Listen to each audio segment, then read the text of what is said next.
بسم اللہ الرحمن الرحیم۔ ڈسکور اوریجنل کے معزز ناظرین، السلام علیکم۔ اب کس نمبر 404 ملاحظہ فرمائیں۔ تم اپنے اس چوری کے مال سے کوئی بہت بڑا وکیل کر لو گے جو اپنی قانونی موشگافیوں سے عدالت میں تمہارے جرم کو تمہاری بے گناہی میں بدل دے گا۔ تم گواہ خرید سکتے ہو اور ثبوت مٹا سکتے ہو، یہاں تک کہ گواہوں کو اور ان کے پورے خاندان کو مٹا سکتے ہو۔ اس لیے تمہارا فیصلہ یہاں ہوا تو بالکل ٹھیک ہوا۔ اب چوکیدار چلانے لگا، اللہ رسول کے واسطے دے کر جان بخشی کے لیے ہاتھ پاؤں جوڑنے لگا۔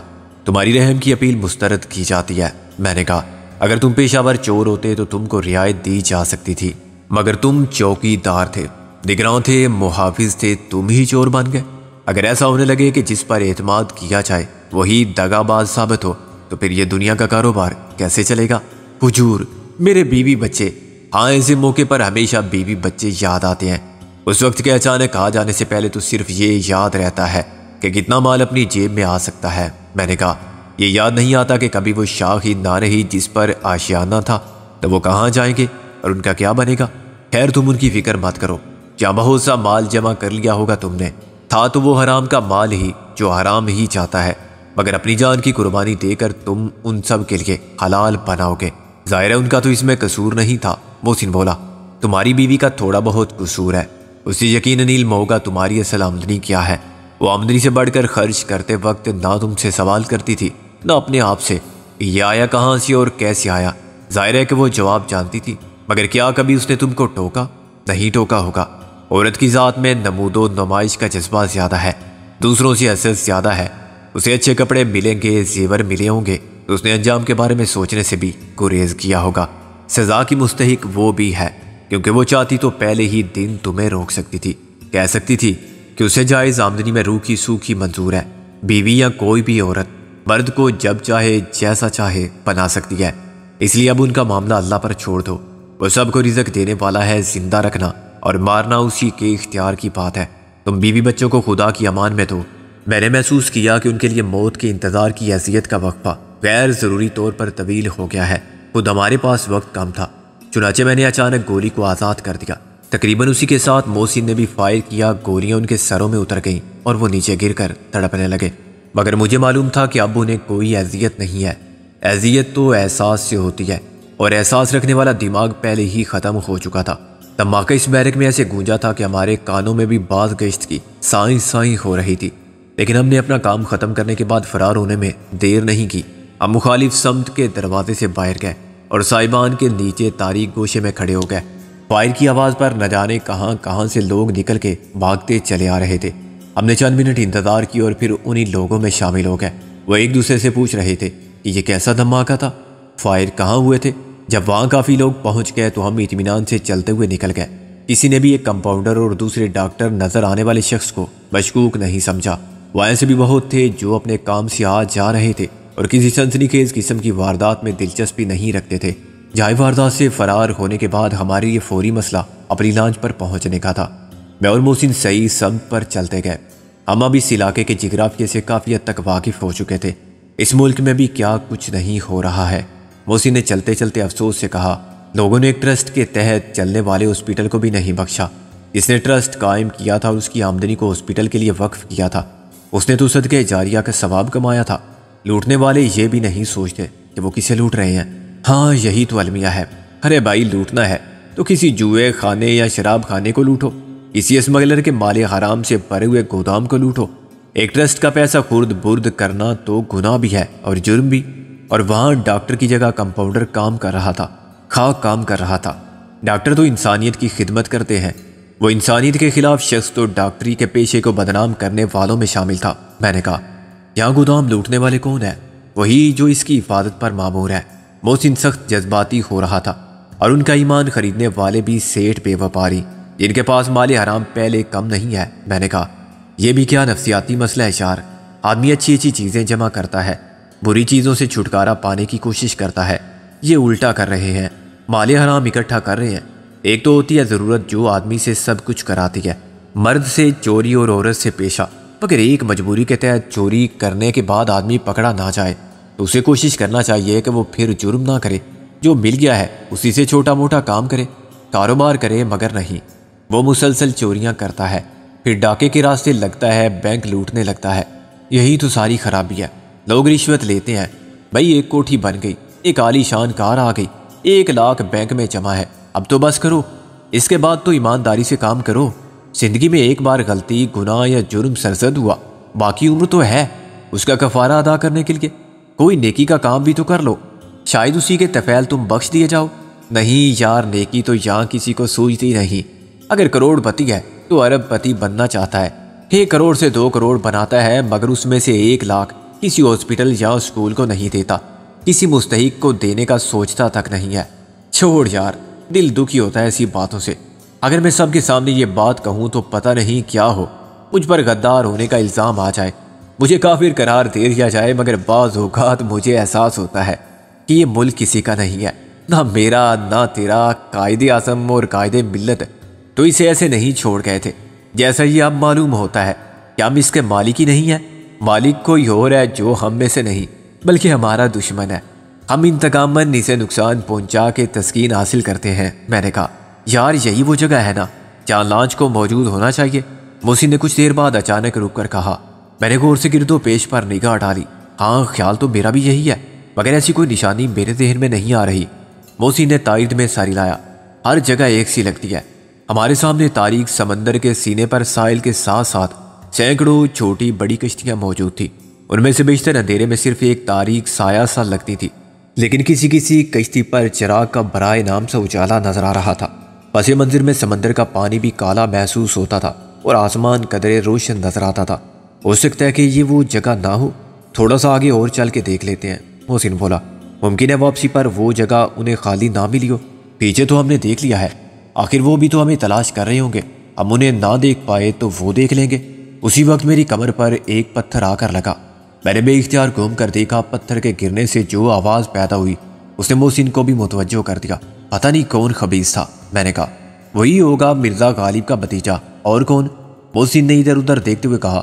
لیکن ہمارے سامنے تا حد نگاہ سمندر تھا جس کے متلاطم پانی میں رات کی سیاہی گھل گئی تھی، اور دھندلا آسمان تھا جس کے ستارے اجل تھے۔ نیچے ساحل کے ساتھ ساتھ سینکڑوں چھوٹی بڑی کشتیاں ساکت نظر آتی تھی۔ بیشتر کشتیوں پر اندھیرے کے سوا کچھ نہ تھا، لیکن چند کشتیوں پر چراغوں کا مدھم اجالا یہ ظاہر کرتا تھا کہ اس کشتی کے سمندری گھر میں کسی خاندان کا بسیرا ہے۔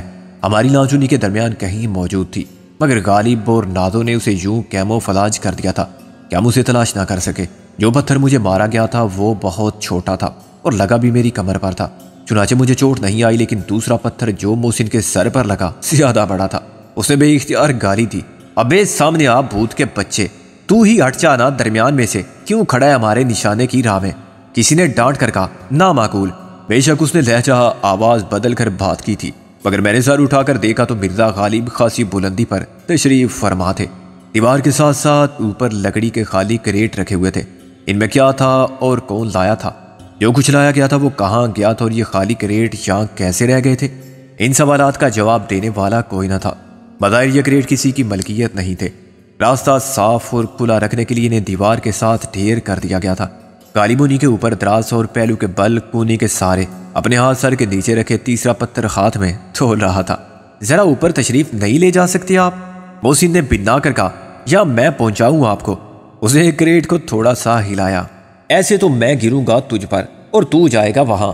غالب نے کہا، اے پستی کے مکین، ہم خود آ جاتے ہیں عرش سے فرش پر۔ یہ نہایت گری ہوئی حرکت تھی۔ محسن بولا، اوپر بیٹھ کر شرفا کو سنگسار کرنا۔ وہ یار، غالب نیچے اتر کر بولا، اول تو تم شرفا نہیں، دوسرے یہ کہ قصور میرا نہیں۔ معلوم نہیں وہاں کس نے پتھر رکھے تھے اور کیوں رکھے تھے۔ وہ پتھر نہیں کچھ اور تھا، محسن نے کہا، اور تو نے ان کا ناجائز استعمال کیا۔ جا اپنے ناپاک ہاتھ دھو۔ مجھے بے اختیار ہنسی آئی کیونکہ غالب سخت خفیف ہوا تھا۔ وہ پتھر ہی تو تھے، مگر اس نے غیر ارادی طور پر اپنے ہاتھوں کو یوں دیکھا تھا جیسے وہ واقعی ناپاک ہو گئے ہوں۔ تم لوگوں نے بہت دیر کی، اب مزید دیر کی گنجائش نہیں۔ میں نے کہا، لانچ کہاں ہے؟ نازو کی تحویل میں، ادھر۔ غالب نے اشارہ کیا۔ یہاں پارکنگ کی جگہ نہیں تھی۔ تم لوگوں نے یہ کیسا بیس بدل رکھا ہے؟ سب بتا دیں گے بعد میں۔ میں نے کہا، ابھی وقت بہت کم ہے، تم دونوں کو جانا ہے۔ غالب چلتے چلتے رک گیا۔ مجھے اور محسن کو؟ نہیں، تمہیں اور نازو کو۔ میں نے اسے آگے کھینچ لیا۔ اب کہاں جانا ہے؟ سارا دن تو جھک مارتے رہے ہیں، یہ تو کہہ رہا ہے؟ محسن نے اسے حیرانی سے دیکھا۔ ہم نے تو ایک سنہری موقع فراہم کیا تھا تجھے، سمندر میں پکنک ماں رومانس کے لیے پورا دن تھا، تو ایک ہی دن میں بیزار ہو گیا۔ لعنت تجھ پر مرزا غالب، اس کے ساتھ پوری زندگی کیسے گزارو گے؟ میں نے اسے مزید شرمندہ کیا۔ یار تم لوگ سمجھے نہیں بلکہ غلط سمجھے، دن تو بڑا اچھا تھا، خوبصورت بھی تھا، غالب نے سر کھجا کر کہا، اور تم سب کی طرف سے بے فکری ہوتی تو یادگار ہو جاتا، مگر اس کے اور میرے دماغ میں تم سب کا خیال گھسا ہوا تھا اور اعصاب پر تمہاری سلامتی کا خیال سوار تھا۔ رومانس کے موڈ کی تو ایسی کی تیسی ہو گئی، الٹا شرمندگی کا احساس غالب رہا کہ تم سب تو خطرات اور اندیشوں سے دو چار ہو اور ہم کر رہے ہیں۔ کیا عشق کیا جاتا ہے؟ بالکل کیا جاتا ہے، سوچ سمجھ کے اور باقاعدگی ہوش و حواس کیا جاتا ہے، غالب نے کہا۔ تم دیکھنا کہ فرصت ملی تو ہم تمہیں عشق کر کے دکھائیں گے، ایسا کہ دنیا دنگ رہ جائے گی۔ فلمی عشق بھی اس کے مقابل بازیچہ اتفاق نظر آئے گا، اور پھر تم جیسے کم ہمت، کم عقل اور کم ظرف رشک حسد سے جل کر مر جائیں گے کہ کاش ہم نے بھی یوں عشق کیا ہوتا۔ چپ سالے، عاشق آپ آج ہیں نازوں پر اور عشق کریں گے کل، محسن نے اسے ڈانٹ کر کہا۔ کسی پر عاشق ہونا اور اس سے عشق کرنا الگ الگ کام ہے، ایک کے لیے مقام اور وقت کی شرط نہیں، دوسرے کام میں عقل و نظر، دل و دماغ، جسم، روح سب کام آتے ہیں۔ یار لانچ کہاں ہے؟ میں نے جھنجلا کر کہا۔ وہ سامنے، کیا تمہیں نازو دکھائی نہیں دیتی؟ غالب نے کہا، ادھر دیکھو، مجھے تو ایک مستول سا دکھائی دیتا ہے، وہ مجھے روشنی کے مینار کی طرح نظر آ رہی ہے، صبح کے ستارے کی طرح دکھائی دے رہی ہے، میری نظر سے دیکھو، اور اندھے ہو تو میرے پیچھے آؤ۔ اس نے ایک کشتی پر چھلانگ لگائی اور پھر دوسری پر، 6 مختلف کشتیوں سے گزر کے ہم بلاخر لانچ پر پہنچے تو نازو کہیں نہ تھی۔ کہاں ہے وہ تیرا روشنی کا مینار؟ محسن نے غالب کے لات رسید کی۔ صبح کا ستارہ الو بنا رہا ہے ہمیں۔ یار تم واقعی ہی اندھے ہو، غالب نے کپڑے جھاڑ کر کہا۔ وہ دیکھو نیچے کمرے میں سو رہی ہے، کس صدائے ناز سے۔ نازو اسی وقت اوپر آ گئی، شاید اس نے ہماری گفتگو کرنے کی آواز سن لی تھی۔ فرمودہ غالب پھر غلط ہو گیا، واقعی تمہاری نظر سے دیکھتے ہم تو۔ محسن نے پھر اس کے لات رسید کرنے کی کوشش کی مگر غالب بچ گیا۔ فطور تمہاری عقل میں بھی ہے، نگاہ میں بھی، چنانچہ تصور میں جو تم دیکھتے ہو وہ غلط ہو جاتا ہے۔ میں نے ہنس کر کہا، آگے آپ لوگ خیر سے؟ نازو نے کہا، اور یہ تم کو کیا ہو گیا ہے؟ جب گئے تھے تو مریض عشق میں مبتلا تھے۔ محسن نے اس کی بات کاٹ دی۔ اب مسیحا نظر آتے ہیں، یہ پل پر رنگ بدلتی دنیا ہے عزیزہ۔ میں نے اسے 2 نرسوں کی یونیفارم تھما دی۔ جاؤ تم بھی وہی ہو جاؤ جو ہم ہیں۔ تمہیں نرسنگ آتی ہے نا، یہ پہن لو۔ نہیں مجھے کچھ نہیں آتا، وہ بگڑ کر بولی، اور یہ وردی میں اس وقت تک نہیں پہنوں گی جب تک مجھے بتاؤ گے نہیں کہ کیا ڈرامہ ہے۔ ڈرامہ بہت زبردست ہے، میں نے کہا۔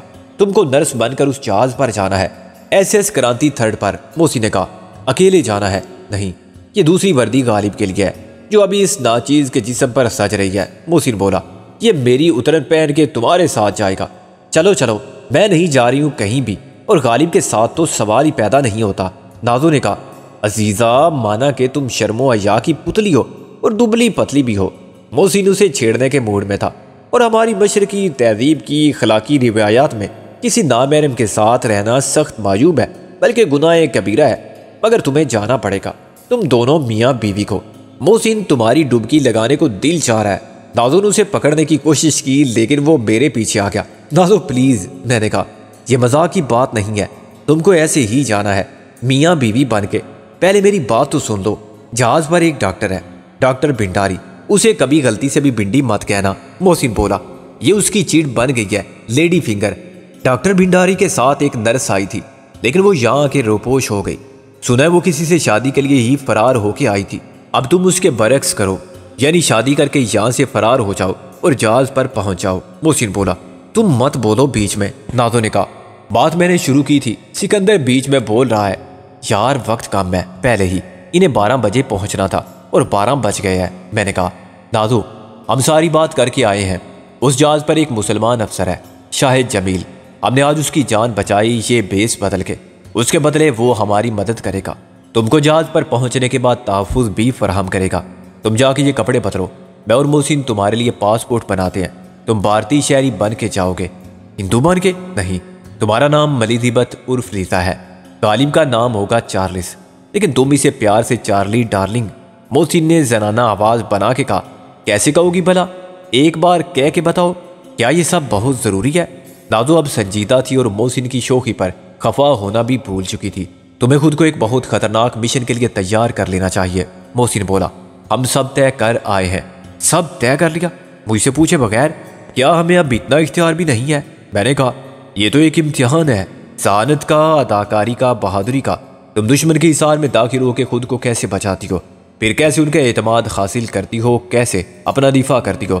تم یہ سب کر سکتی ہو نازو، اس لیے میں نے تم سے نہیں پوچھا کیا ہم خالی ہاتھ جائیں گے؟ نازو نے کہا نہیں، توپ تم اٹھا لینا، بم غالب کے سر پر رکھ دینا۔ محسن نے کہا ظاہر ہے تم لوگ اسلحہ نہیں لے جا سکتے۔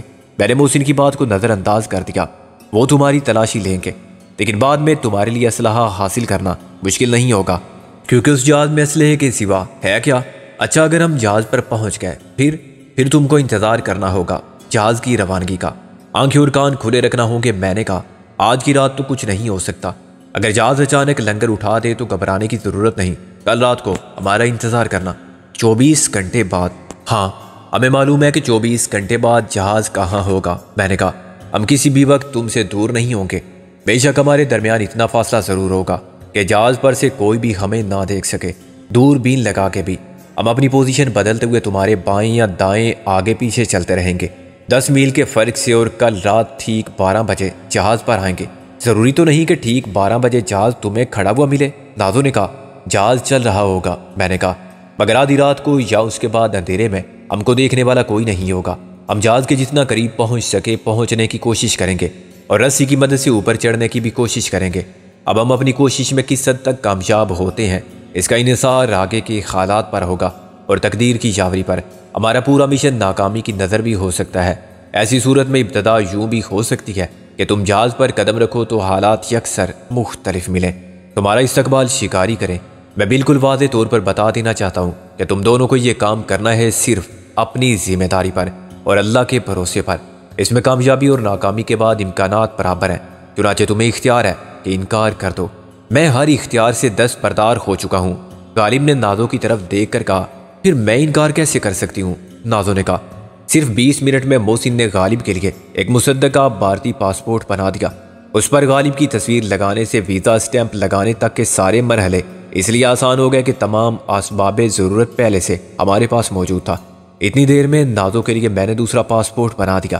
اندراجات کے مطابق نازو اب الیزابتھ تھی، جیسے غیر ارادی طور پر میں نے اس کا پورا نام الیزابتھ ٹیلر لکھ دیا، ایسے ہی محسن نے غالب کا پورا نام چارلس ڈارون لکھنے کی غلطی کی۔ یہ دو مشہور نام تھے اور ہمارے ذہن میں محفوظ تھے، ضرورت پڑی تو کسی شعوری کوشش کے بغیر یہی نام دو کے قلم پر آ گئے۔ یہ کچھ ٹھیک نہیں رہا۔ میں نے کہا نازو تو الیزابتھ ٹیلر لگتی ہے۔ محسن بولا غلط کیا ہے، غالب تو چارلس ڈارون نہیں لگتا نا۔ میں نے کہا اور ایسے نام خیر اب کچھ نہیں ہو سکتا۔ ہاں نام مشہور ہیں تو کیا، کسی کا نام پیٹنٹ رجسٹری کے تحت ممنوع تو نہیں؟ محسن بولا کوئی پوچھے کہ یہ کیا ہے تو کہا جا سکتا ہے کہ ماں باپ کی غلطی یا خواہش، نام ہم نے خود تو نہیں رکھا۔ نازور غالب پوری تیاری کے ساتھ یوں نمودار ہوئے کہ ایک لمحے کے لیے تو میری نظر بھی ان پر ٹھہر گئی۔ یہ صرف لباس کی مماثلت نہیں تھی، اس وقفے میں انہوں نے اپنے درمیان وہ ذہنی ہم آہنگی بھی پیدا کر لی جو اس مشن کی تکمیل کے لیے ضروری تھی۔ جذباتی طور پر وہ ایک جانب دو قالب تھے، اس میں تو کسی کو شک نہ تھا، مگر اب وہ غیر جذباتی انداز میں ایک دوسرے کے لیے نہیں ہمارے لیے اس مرحلے سے گزرنے کو تیار تھے جو طلبگار جاں بھی تھا اور تقاضائے آزمائش بھی کرتا تھا۔ میں نے ان سے کچھ بھی نہیں کہا، یہ بھی نہیں کہ اپنا خیال رکھنا اور ہمارے لیے زندہ لوٹ آنا، یہ بھی نہیں کہ جاؤ تمہیں تقدیر کو سونپا، یہ بھی نہیں کہ جا تو رہے ہو پھر ملو گے کب، اس جہان میں یا عرصہ محشر میں۔ سخت بوجھل جذباتی فضا میں لانچ انہیں لے کر روانہ ہوئی۔ کریم بلوچ نے خلاف معمول آج نشہ نہیں کیا تھا اور شاید اسی لیے آنکھیں کھولے گھٹنوں پر سر رکھے افق کو گھور رہا تھا۔ میرا خیال تھا کہ وہ نیند میں ہوگا، اسے سب بات تم خود ہی سمجھا دینا۔ میں نے غالب سے کہا، غالب نے سر ہلایا، سمجھا دوں گا۔ میں اور محسن نیچے اتر گئے، لانچ ہماری نظروں سے دور ہونے لگی۔ آہستہ آہستہ کریم بلوچ نے اس کو بادبانی کشتی کی طرح چلاتے ہوئے اس سمندری جنگل سے نکالا جس میں بظاہر کوئی راستہ نظر نہیں آتا تھا۔ 10 منٹ بعد لانچ ہماری نظروں سے اوجھل ہو گئی۔ میں اور محسن ساحل پر خاموش کھڑے رہ گئے۔ میرا دل کسی نامعلوم خوف کی خبر دیتا تھا۔ میں نے سوچا کہ اپنی چھٹی اس کی بات محسن سے کروں اور پوچھوں اس کی ساتویں اس کیا کہتی ہے، مگر میں ڈر گیا کہ کہیں وہ میرے خوف کی بنیاد کو استوار نہ کر دے۔ جب کسی نے میرے کندھے پر ہاتھ رکھا تو میں چونک کر پلٹا اور پھر اپنی جگہ پر منجمد ہو گیا۔ میرے سامنے حاجی عبداللہ کا وسیع بے ہنگم وجود کسی بدوضع چٹان کی طرح پھیلا ہوا تھا۔ اور اس کے چہرے پر وہی بامانی قسم کی پرخباثت مسکراہٹ پھیلی ہوئی تھی جس کے ہزار مطلب نکالے جا سکتے تھے۔ السلام علیکم ورحمۃ اللہ وبرکاتہ، اس نے عادتاً قرات کے ساتھ کہا اور اپنا دوسرا ہاتھ میری طرف مصافحے کے لیے آگے بڑھا دیا، جس نے تسبیح بھی تھام رکھی تھی۔ میں نے اس کا وہ ہاتھ بھی کندھے پر سے جھٹک دیا جو کسی ریچھ کے پنجے کی طرح تھا، باری برکم، تردرا اور سخت۔ میں تم پر جواب لعنت بھیجتا ہوں، میں نے کہا۔ شرعاً اور اخلاقاً یہ ایک فعل کبیح ہے میاں کہ تم پر ایک مسلمان خدا کی سلامتی بھیجے اور تم اس پر لعنت بھیجو۔ اس نے اپنی ندامت کو نصیحت کے پردے میں چھپا لیا۔ اگر میں تم کو مسلمان سمجھتا تو ہرگز ایسا نہ کرتا، میں نے کہا۔ اللہ تمہیں معاف کرے، اس نے خاصے افسوس کے ساتھ سر ہلایا۔ اور اللہ تمہیں معاف نہ کرے، محسن نے کہا۔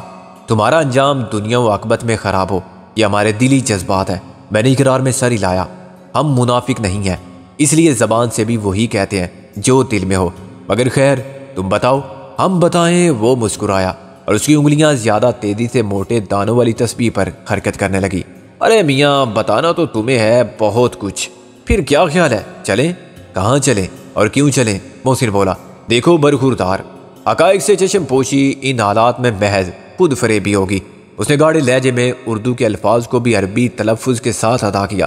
اب تم ماشاءاللہ ذہین ہو، اتنا تو سمجھتے ہوگے کہ ہم یہاں تک آ گئے، دعوت دینے تو تمہیں لے کر ہی جائیں گے۔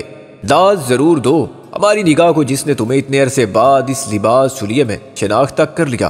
یہ بدبختی ہے ہماری، تمہاری نظر کا کمال نہیں، میں نے ادھر ادھر دیکھتے ہوئے کہا۔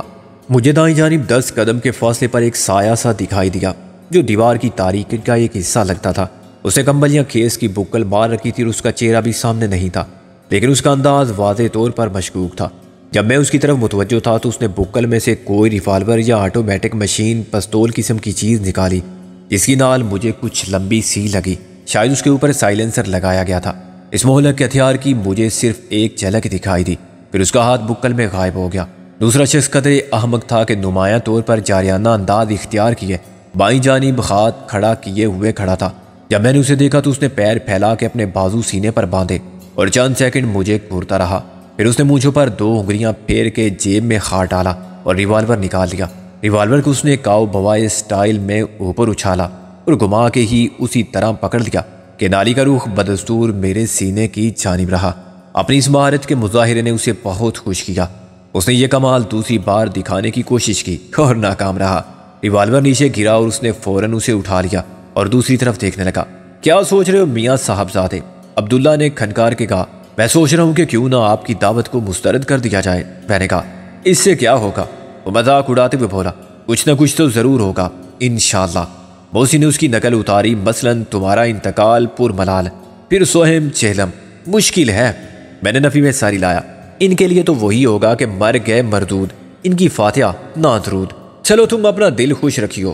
حاجی نے تسبیح گھماتے دائیں بائیں دیکھا۔ لیکن یہ بھی سمجھ لو کہ ہم یہاں تک صرف تمہارے لطیفوں سے لطف اندوز ہونے کے لیے نہیں آئے ہیں۔ اچھا ہوگا اگر تم ہنسی خوشی چلو۔ اور میاں سچی بات یہ ہے کہ ہم بھی تم کو خوب جان گئے ہیں، تم ہو جوان جوشیلے آدمی، ہمارا تم سے کوئی مقابلہ نہیں، چنانچہ مقابلے کے لیے ہم تم جیسے ہی 2-4 آدمی لے آئے ہیں، وہ ہر طرف موجود ہیں۔ میں دیکھ رہا ہوں ان کو، میں نے کہا۔ وہ بھی اپنے اسلحے کی طاقت مجھے دکھا چکے ہیں، مگر حاجی کیا وہ تمہیں بچا سکتے ہیں؟ اگر میں ایک ہاتھ مار کے تمہاری یہ جنگلی سور جیسی گردن توڑ دوں تو وہ کیا کریں گے؟ میرے جسم کو گولیوں سے چھلنی کر دیں گے؟ اس سے تمہاری لاش کو کیا فیض ملے گا؟ تم کوشش کر کے دیکھو، حاجی نے مسکراتے ہوئے کہا۔ وہ مجھ سے خاصے محفوظ فاصلے پر کھڑا ہوا تھا اور میری طرف سے انتہائی محتاط بھی تھا۔ ایک بار میں تھوڑا سا آگے بڑھا تو وہ اتنا ہی پیچھے ہٹ گیا تھا۔ وہ میرے قریب آنے کا خطرہ مول لیتے ہوئے ڈر رہا تھا۔ معلوم نہیں اب اس نے کیا اشارہ کیا کہ ایک گولی میرے پیروں سے چند انچ کے فاصلے پر فرش سے ٹکرائی۔ میں نے فائر کی کوئی آواز نہیں سنی تھی، لیکن میں نے دائیں جانب دیکھا تو وہ شخص جو سائے میں تھا اب روشنی میں آ کے مسکرا رہا تھا۔